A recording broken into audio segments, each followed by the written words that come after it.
ஒரு ஆக்ஷன் பண்ணணும்னு எனக்கு தோணுச்சு. எல்லாரும் போயிட்டாங்க.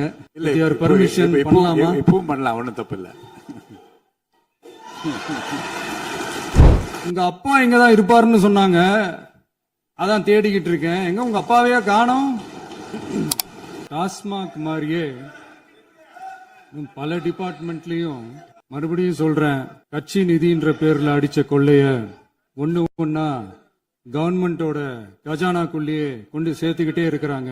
இப்பவும் சொல்றேன், மக்கள் பணத்துல இருந்து ஒரு பைசா கூட தொடமாட்டோம், தொடவும் விடமாட்டோம், தொட்டா விடமாட்டோம், இதுக்கு முன்னாடி தொட்டவங்களையும் விடமாட்டோம்.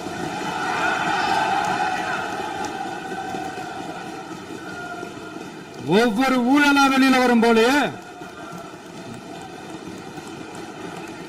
ஒவ்வொரு வேஷமா கலைஞ்சிரும் போலே, இங்க இருக்கிற நிறைய பேரு நடுங்கி போய் இதுல நம்ம மேல அவதூறு வேற.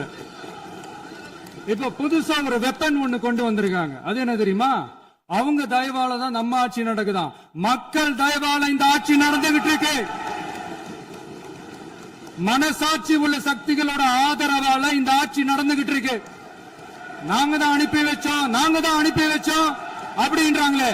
அனுப்பி வச்சவங்களுக்கு மினிஸ்ட்ரியில இடம் கொடுத்தா ஏன் கதறீங்க? ஏன் இவ்வளவு கோவம்? ஏன் இவ்வளவு கதறல்? இதுல இன்னொரு முக்கியமான விஷயம், மார்க்சிஸ்ட் கம்யூனிஸ்ட் கட்சி நமக்கு ஆதரவு கொடுத்தது சுயேட்சையா எடுத்த முடிவுன்னு சொல்றாங்க. அதே மாதிரி இந்திய கம்யூனிஸ்ட் கட்சி நமக்கு ஆதரவு கொடுத்தது சுயேட்சையா எடுத்த முடிவுன்னு சொல்றாங்க. இதுல எங்க இருந்து நாங்க தான் அனுப்பி வச்சோம்னா புரியலையே. மக்களுக்கு நல்லா புரியும், எல்லாத்தையும் தெளிவா பார்த்துக்கிட்டு இருக்கிறாங்க.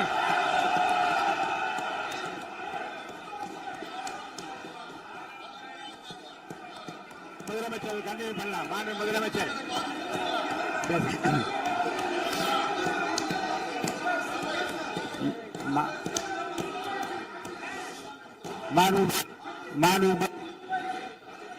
முதலமைச்சர் கண்டினியூ பண்ணலாம். நீ கண்டினியூ பண்ணலாம். இந்த சமூக நீதி அரசுன்னு சொல்றவங்களை பார்த்து கேக்குறேன், நம்ம பட்டியலின சகோதரர்களுக்கு எத்தனை அமைச்சர் பதவி கொடுத்தீங்கன்னு கொஞ்சம் சொல்ல முடியுமா? ஆனா நம்மளுடைய அரசுல 8 அமைச்சர் பதவிகள் யாருக்கு? நம்ம பட்டியலின சகோதரர்களுக்கு. எல்லாம் நம்ம அண்ணன், நம்ம தம்பி, நம்ம தங்கச்சிங்க. அண்ணல் அம்பேத்கர் அவர்களுடைய கிட்டத்தட்ட 100 ஆண்டு கால கனவு இப்ப நிறைவேறி இருக்கு. நான் ஏன் கொஞ்சம் சவுண்டா பேசுறேன் அப்படின்னா, அவங்களுக்கு கேட்கணும்ன்றதுக்காக தப்பா எடுத்துக்காது. அதே மாதிரி பெண்களோட பாதுகாவலர் நாங்க தான் அப்படின்னு சொல்லிக்கிறவங்களை கேட்கிறேன், எத்தனை பெண்களுக்கு அமைச்சர் பதவியில இடம் கொடுத்தீங்க கொஞ்சம் சொல்ல முடியுமா? எங்க அரசுல 4 சகோதரிகளுக்கு அமைச்சர் பதவி கொடுத்திருக்கிறோம். அதனால மக்களால் நிராகரிக்கப்பட்டு மக்களால் அகற்றப்பட்டவங்களுக்கு ஒண்ணு சொல்லிக்கிறோம், தப்பே செய்ய மாட்டோம், ஊழலே செய்ய மாட்டோம், நேர்மையா தான் இருப்போம், நியாயமா தான் இருப்போம் அப்படின்னு சொல்றவங்களால மட்டும்தான் கூட்டணி ஆட்சி அமைக்க முன்வரும். ஆட்சியிலையும் பங்கு, அதிகாரத்திலையும் பங்கு கொடுக்க முன்வரும். ஊழல்லையே ஊறி போனவங்களால இந்த கூட்டணி ஆட்சியோ ஆட்சியிலையும் பங்கு அதிகாரத்திலையும் பங்கு கொடுக்க முன்வராது. மெஜாரிட்டி இருந்தாலும் தரமாட்டாங்க, மெஜாரிட்டி இல்லனாலும் தரமாட்டாங்க. கேட்டா ரெடிமேடா ஒரு பதில் ஒண்ணு வச்சிருப்பாங்க, கூட்டணி ஆட்சியை மக்கள் விரும்ப மாட்டாங்கன்னு. அதே மக்கள் தான் இப்ப அவங்கள பார்த்து சிரிக்கிறாங்க. நான் பதவி ஏத்த அன்னைக்கு கொஞ்சம் டைம் அவகாசம் கேட்டேன். எதுக்கு கேட்டேன்? நிதி நிலைமை எல்லாம் கொஞ்சம் மோசமா இருக்குது, அதெல்லாம் கொஞ்சம் சரி செஞ்சுக்கிட்டே படிப்படியா கொஞ்சம் கொஞ்சமா நான் கொடுத்த வாக்குறுதிகள்லாம் செயல்படுத்துவேன், அதுக்காக கொஞ்சம் டைம் அவகாசம் கேட்டேன். நான் ஏதோ வேற எதுக்காகவோ வேற யாருக்காகவோ ஏதோ அவகாசம் கேட்ட மாதிரி. அடுத்து இங்க சபையில இல்லாதவங்களை பத்தி பேச வேண்டாம்னு நினைக்கிறேன். இங்க நம்மளை பத்தி அவதூறு பரப்புறதோட மட்டும் இல்லாம இப்ப நம்ம மக்கள் மேலேயும் அவதூறு பரப்ப ஆரம்பிச்சிட்டாங்க. மக்கள் நமக்கு ஓட்டு போட்டது தப்பான், குடும்பமா நமக்கு ஆதரிச்சது தப்பான். இது இப்ப இல்ல, நான் சொல்றது எம்ஜிஆர் அவர்கள் காலத்திலிருந்தே. அப்பவே அவர் ஜெயிச்சப்போ அதே மக்களை தப்பா பேசுறது. மக்கள் என்ன பண்ணிட்டாங்க, எம்ஜிஆர் என்ன பண்ணிட்டாரு, எம்ஜிஆர் என்ன இது பண்ணிட்டாரு. 50 வருஷமா ஒரே டெக்னிக்கா.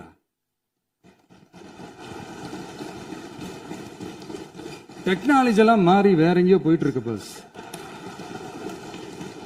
இதுல கொஞ்சம் டெக்னிக்காச்சும் கொஞ்சம் மாத்தினா கொஞ்சம் நல்லா இருக்கும். அதனால மக்களுக்கு யூஸ்ஃபுல்லா இருக்கிற மாதிரி இந்த ஆக்கப்பூர்வமான கருத்துக்களோ ஆக்கப்பூர்வமான யோசனைகளோ இருந்தா சொல்லுங்க.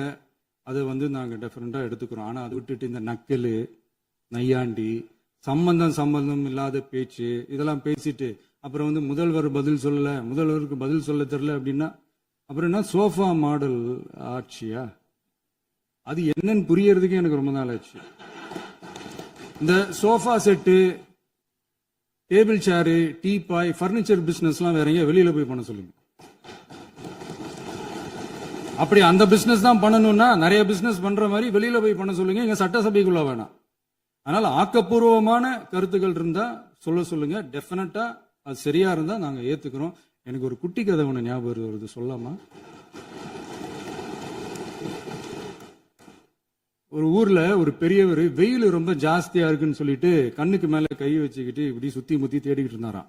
அப்ப கூட இருந்த ஒரு சின்ன பையன் என்ன தேடுறீங்க அப்படின்னு கேட்டானா. அதுக்கு அந்த பெரியவர் சொன்னாரா, அது ஒண்ணு இல்ல தம்பி, உங்க அப்பா இங்கதான் இருப்பாருன்னு சொன்னாங்க, அதான் தேடிக்கிட்டு இருக்கேன். எங்க உங்க அப்பாவையா காணோம்?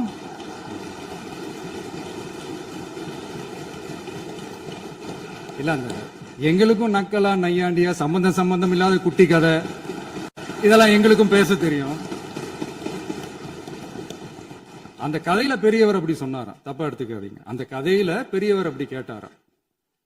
அதனால யாரும் இங்க டென்ஷன் ஆக வேணாம். அதனால இன்னொரு இந்த என்னுடைய உரையை முடிக்கிறதுக்கு முன்னாடி போயிட்டாங்க, பேசலாமா? நிறைய உங்க கருத்துக்களை நீங்க முழுமையாக மன நிறைவோடு பேசலாம். டிவியில பார்க்கலாம். சரி, அதான் 5 நிமிஷம் பேசுனதுக்கே கொளத்தூரி இந்த ஆட்டம் அடிச்சு பேசுனா அப்புறம் என்ன பண்றது?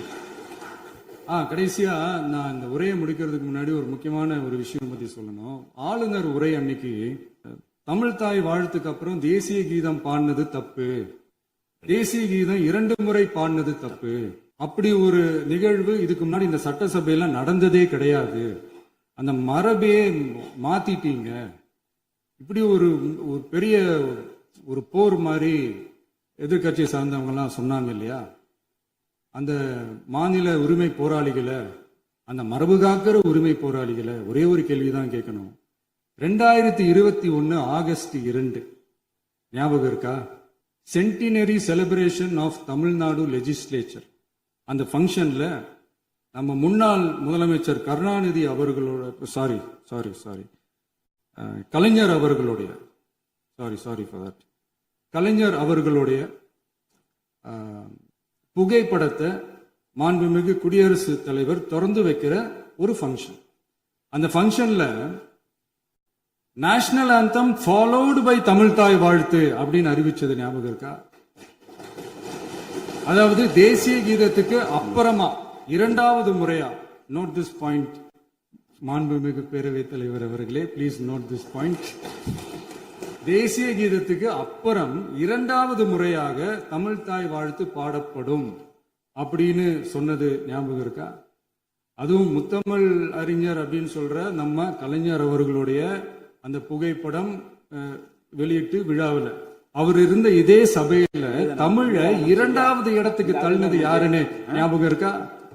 அது மட்டும் இல்ல, அந்த தேசிய கீதத்தை நாட்டுப்பண் நேஷனல் ஆந்தம்னு சொல்லி அதே ஃபங்க்ஷன்ல கடைசியா ஃபங்க்ஷன் முடியும் போது செகண்ட் டைம் தேசிய கீதம் பாடினதும் ஞாபகம் இருக்கா? இதே அவையில் தான், அது அவை குறிப்பிலும் இருக்கிறது, இதே அவையில் தான் நடைபெற்றது. இந்த தக்க நேரத்தில் இந்த ஆதாரங்களை அளித்த மாண்பு முதல்வர் அவர்களுக்கு நன்றியை தெரிவித்துக் கொள்கிறேன். டவுட் இருந்தா இந்த புக்கை பார்த்து தெரிஞ்சுக்கலாம். அதனால எல்லாம் கேட்டா என்ன சொல்லுவாங்கன்னா, அது ஜனாதிபதி கலந்துகிட்ட ஃபங்க்ஷன், அதெல்லாம் அப்படிதான், அதெல்லாம் கண்டுக்க கூடாது அப்படின்னு சொல்லுவாங்க. இதே மாதிரிதான் பேசுறது ஒண்ணு, செய்யறது ஒண்ணு, பேசுறது ஒண்ணு. இதெல்லாம் மக்கள் பார்த்துக்கிட்டு இருக்காங்க. எலெக்ஷனுக்கு முன்னாடி தான் அப்படி செஞ்சுக்கிட்டு இருந்தாங்க, இப்ப எலெக்ஷனுக்கு அப்புறம் அதே தான் செய்யறாங்க. இந்த விஜயையும் சாமானியர்களின் உண்மையான சமூக நீதி அரசையும் அவமானப்படுத்துறதுக்கு தான் அவங்களோட அந்த பொலிட்டிக்கல் சீனியாரிட்டி அது பயன்படுத்துது போல. சரி, செய்யட்டும், நல்லா செய்யட்டும். இப்போ ஆனாலும் நம்மளுடைய மாநில உரிமை, மொழி உரிமை, உத்தமபுத்திரர் போல வேஷம் போடுற எதிர்க்கட்சிக்கு ஒன்றை மட்டும் ஆணித்தரமாக சொல்றோம். உங்களை மாதிரி தமிழ்னு சொல்லிக்கிட்டு, மொழி, பண்பாடு, கலாச்சாரம்னு சொல்லிக்கிட்டு ரெட்டை வேஷம் போடுறவங்க நாங்க கிடையாது. உலகெங்கும் வாழும் என் தமிழ் சொந்தங்களுக்கு நம்முடைய உத்தரவாதம் தமிழ் தான் எங்க உயிர் நாடி அப்படின்றத மறக்க மாட்டோம். இப்பவும் சொல்றோம், மாநில உரிமையில எப்பவும் உறுதியா இருப்போம். அதே சமயத்துல அரசியல் வேற, ஒன்றிய மாநில அரசுகளுக்கு இடையே இருக்கிற நிர்வாக அணுகுமுறை வேற. இதுல நாங்க ரொம்ப தெளிவா இருக்கிறோம். அதனால எங்களுக்கு பாடம் எடுக்கிறதா நினைச்சுக்கிட்டு உங்க வேஷத்தை நீங்களே கொஞ்சம் கொஞ்சமா கலைச்சிக்கிட்டே வர்றீங்க, மறந்துடாதீங்க. நேத்து எதிர்கட்சி தலைவர், மாண்புமிகு எதிர்கட்சி தலைவர் பேசும்போது நிறைய பேசினாங்க. அதுல ஒண்ணு மட்டும் அரசு சொல்றதா நினைச்சுக்கிட்டு நம்மள இன்டைரக்டா ஈவில் அப்படின்ற அந்த வார்த்தையை யூஸ் பண்ணாங்க. எனக்கு ஒண்ணுதான் சொல்லணும்னு தோணுது. ஈவில்ஸ்னு டெவில்ஸ் பேசக்கூடாது.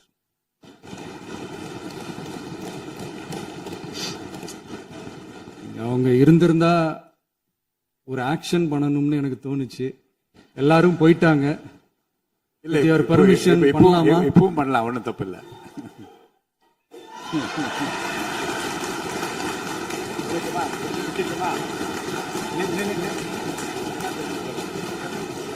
யார் சொல்லுங்க?